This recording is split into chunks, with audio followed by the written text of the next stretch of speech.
All right, the news keeps coming on this college football rivalry Saturday. Deion Sanders, I mentioned him on the Hugh Freeze Auburn talk, gets offered a job in Colorado. I don't know if he's going to take it or not. This is one of the jobs that he's been rumored to be offered. Arizona State is another one. I think this is actually probably a good job for him. Boulder has nice facilities.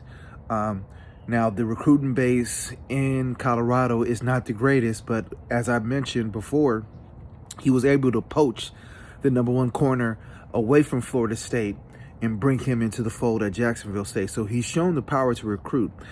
This is someone that has a lot of emotional, sentimental value to a lot of dads, I'm guessing, across the country. A lot of us grew up watching prime time. A lot of the showboating, the high stepping, all that type of stuff, that comes directly from him. So I just think he has a gravitas. He has a way of talking to young men.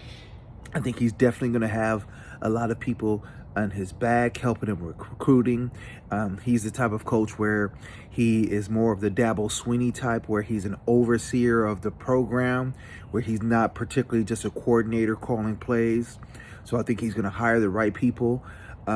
It's not a top tier job. I think he probably would, in my personal opinion, would have done a better job at Auburn, would have done a better job at Florida State or Florida, but it doesn't look like those jobs are available to him. So it looks like he's going to come up on the slow grind. So I think that this is a good job. I probably would take this job over Arizona State.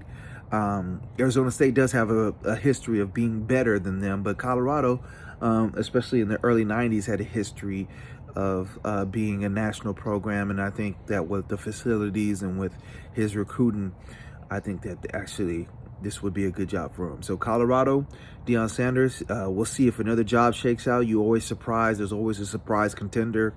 You know, USC came and stole Lincoln Riley in the middle of the night. So maybe there's a team like that that's lurking out there that is having Deion Sanders on their radar. I think he's a great, fantastic coach. I think he's committed. When he first got into it, I was just like, Deion and coaching. But given his success, I think a lot of other former players might get into it. But Deion Sanders to Colorado, I think is a good move. We'll see if he takes it.